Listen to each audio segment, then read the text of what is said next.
اب اگلے دن تمام رشتہ دار اپنے مرحوم کی قبر کے اوپر جاتے ہیں زیارت قبر کے لیے. تو تھوڑا سا اس کا تذکرہ کہ اگلے دن ان جانے والوں کی کیا ذمہ داری ہے. بس ہم وہ ذمہ داری بیان کریں گے تھوڑی دیر میں، اور اس کے بعد پھر اس کی تفصیلات میں چلے جائیں گے. پیغمبر اسلام اس بات کی بہت تاکید فرماتے تھے کہ قبور کی زیارت کے لیے زیادہ سے زیادہ جاؤ، کیونکہ یہ تم کو آخرت کی یاد دلاتی ہے.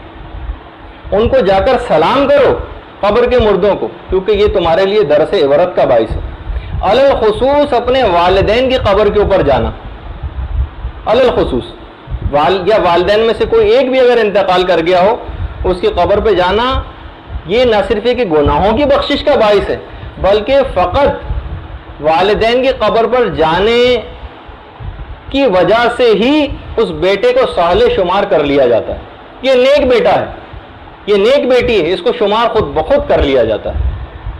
یعنی صرف اور یہ ایک ایسی چیز نہیں کہ ہم گھر بیٹھ کے بھی بہت سارے نیک اعمال ان کے لیے کر سکتے ہیں، نہیں، اس کی الگ سے تاکید ہے کہ ان کی قبر کے اوپر جایا جائے. اور باقاعدہ جو دعا کسی جگہ جا کر قبول نہ ہو رہی ہو وہ اپنے والدین کی قبر پر جا کر دعا کی جائے. تو بہت ساری روایت میں اس کی بڑی تاکید آئی ہے، اور کہا یہ گیا ہے کہ والدین کی قبر پر جانے کی وجہ سے کیسی دعا کیوں نہ ہو وہ ضرور قبول ہو جاتی. اگر والدین ماشاءاللہ حیات ہوں تو اپنے دادا دادی نانا نانی کسی اور رشتہ دار کی قبر پہ وہاں جا کے وہ بھی سب بھی والدین شمار ہوتے ہیں. اچھا، چھٹے امام یہ بات بھی بیان کرتے ہیں، فرماتے ہیں کہ جو شخص بھی ہم سے نیکی پر قادر نہ ہو اسے چاہیے کہ وہ ہمارے محبوں اور موالیوں کے ساتھ نیکی سے پیش آئے. اسے بالکل وہی ثواب ملے گا جو ہمارے ساتھ نیکی کا ثواب. اچھا، جو پھر فرماتے ہیں چھٹے امام، جو ہماری زیارت کی قدرت نہ رکھتا ہو، بہت سے لوگوں کے وسائل نہیں ہوتے زیارت پہ جانے کے لیے، جو ہماری زیارت پہ قدرت نہ رکھتا ہو اسے چاہیے کہ وہ ہمارے نیک اور محبوں اور موالیوں کی زیارت کرے، ہم سے محبت کرنے والوں کی زیارت کرے، ان کی قبروں پر جائے. ہماری زیارت کا خود بخود اس کو ثواب حاصل ہو جائے گا. تو اگر کوئی شخص ائمہ کے روضوں کی زیارت کے وسائل نہیں رکھتا ہے تو اسے چاہیے کہ صالح مومنین کی قبور کی زیارت کرے، اسے وہی ثواب ملے گا امام فرماتے ہیں جو کہ ہمارے روزے کی زیارت کا ثواب.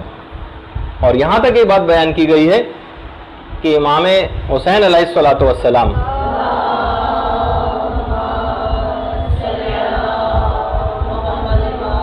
کہ امام عرش اعظم پر ہیں، لیکن ان کی نظر مبارک اپنی مجلس اعظم میں شریک لوگوں اور ان کی قبر کی زیارت کرنے والوں کے اوپر. اگرچہ امام عرش اعظم پر لیکن ان کی نگاہ ان کی مجلس اعظم میں شریک لوگوں کے اوپر ہے اور ان کی قبر کی زیارت کرنے والوں کے لیے.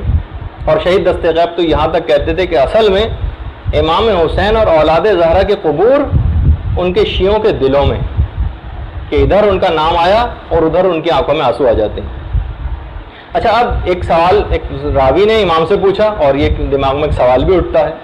محمد ابن مسلم چھٹے امام سے پوچھتے کہ مولا جب ہم قبروں کی زیارت کے لیے جاتے ہیں تو کیا یہ جو مردے ہیں یہ اس سے باخبر ہوتے ہیں؟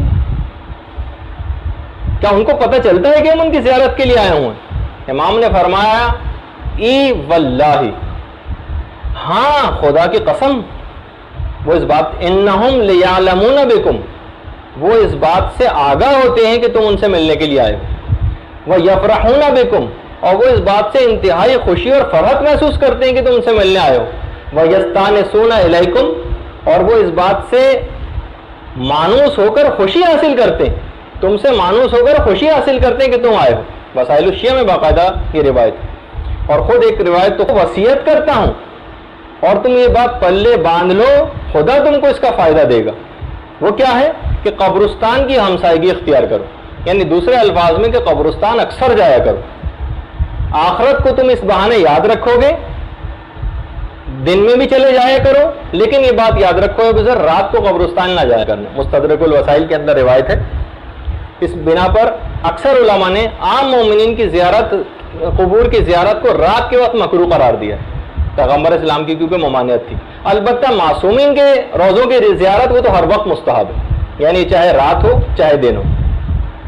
اچھا، اب یہ سوال پیدا ہوتا ہے کیونکہ اپنے رشتہ دار کی قبر پہ جانا ہے، کب جائیں؟ دیکھیے ویسے تو ہر وقت جا سکتے ہیں، یعنی کسی بھی دن چلے جائیں، لیکن خاص طور پر پیر کے دن اور جمعرات کے دن ذرا تاکید آئی. ایک تاکید جمعے کے دن کی بھی آئی ہے لیکن پیر اور جمعرات کی تاکید بھی ہے. اچھا جو وقت کون سا ہونا چاہیے جانے کے لیے؟ جمعرات کے دن تو عصر کا وقت ہونا چاہیے. عصر کا جو وقت فضیلت ہے وہ ہونا چاہیے، جو آپ کے دماغ میں ہوگا کہ عصر کا وقت فضیلت کب شروع ہوتا ہے. اور ہفتے کے دن بھی تاکید آئی ہے اور ہفتے کے دن صبح کے وقت جانے کی تاکید آئی ہے. باقاعدہ عروۃ الوثقیٰ کے اندر یہ مسئلہ لکھا ہوا ہے کہ ہفتے کے دن صبح کو جائے. اچھا کون لوگ جائیں؟ ہماری فقہ کے مطابق مرد اور عورتوں دونوں کے لیے قبرستان جانا مستحب ہے، دونوں کے لیے. البتہ عورتوں میں بس دو احتیاطیں ہیں. ایک تو یہ ہے کہ وہ بے صبری کا مظاہرہ نہ کریں، اور صبر و تحمل کا اگر مظاہرہ کریں تو پھر عورتوں کے لیے جانے کی اجازت ہے. اور دوسری چیز یہ کہ اپنے پردے اور عفت کا مکمل خیال رکھتے ہوئے جائیں. اگر وہاں جا کے بے صبری کا مظاہرہ کر رہی ہیں اور اس قسم کے کلمات کہے جا رہے ہیں تو پھر عورتوں کے لیے مناسب نہیں کہ وہاں جائیں. لیکن بہرحال جس طریقے سے وہابیوں وغیرہ کا نظریہ ہے، ہماری فقہ کا یہ نظریہ نہیں ہے. عورتوں کے لیے بھی قبرستان جانا مستحب ہے اور مردوں کے لیے بھی. اچھا قبرستان جا کر کریں کیا؟ تو سب سے پہلی تو چیز یہ ہے کہ قبرستان میں جا کر مردوں کو سلام کریں. سلام کرنے کے بھی کئی طریقے روایات میں بیان ہوئے. السلام علی اہل الدیار من المؤمنین، یہ ایک سلام ہے جو کہ وہاں جا کر مردوں کو کیا جاتا ہے. سلام ہو اس سرزمین کے رہنے والے مومنین پر، خدا تم سے پہلے آنے والوں اور تمہارے بعد آنے والوں پر بھی رحمت نازل کرے، اور انشاءاللہ ہم بھی جلد تمہارے پاس پہنچنے والے ہیں. یعنی یہ جملہ جا کر ان کو مردوں کو مخاطب کر کے کہے. یہ بھی عروہ کے اندر باقاعدہ یہ پورا سلام لکھا ہوا ہے کہ مردوں کو کس انداز میں جا کر سلام کرے. اچھا جب قبر کے نزدیک پہنچ جائیں تو اس وقت بھی کیا پوزیشن آپ کی ہونی چاہیے، اس کی بھی خاص بات بتائی گئی. قبر کے قریب بیٹھنا مستحب ہے، کھڑے ہونا بھی البتہ جائز ہے. بیٹھنا مستحب ہے، کھڑے ہونا جائز ہے. اچھا بہتر یہ ہے اور مستحب یہ ہے کہ قبلہ رخ ہو کر قبر کی زیارت کی جائے. اچھا ہاتھ کو قبر کے اوپر رکھا جائے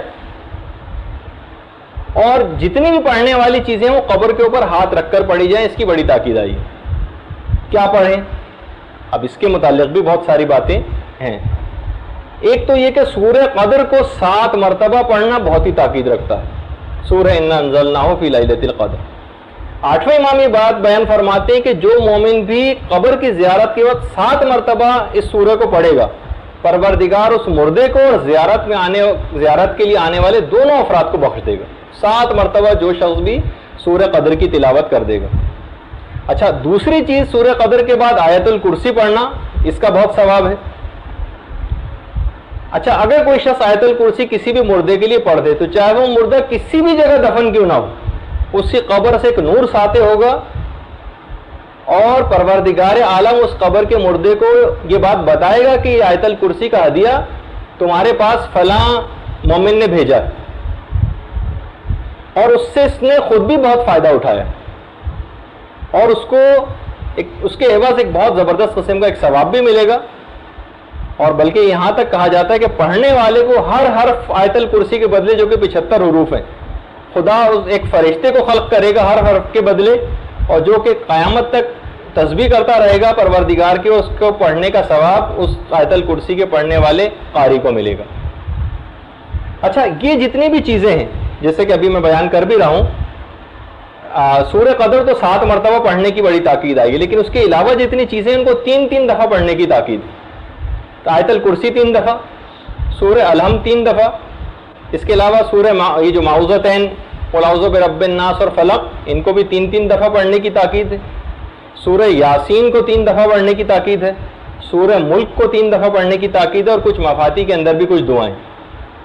علی خصوص ایک بات اور دماغ میں رہے کہ ویسے تو تمام رشتہ داروں اور احباب کو جانے کی تاکید ہے مومنین کے قبور کے اوپر، لیکن علی خصوص جو سب سے قریبی ترین دوستوں کو قبر کے اوپر ضرور جائیں.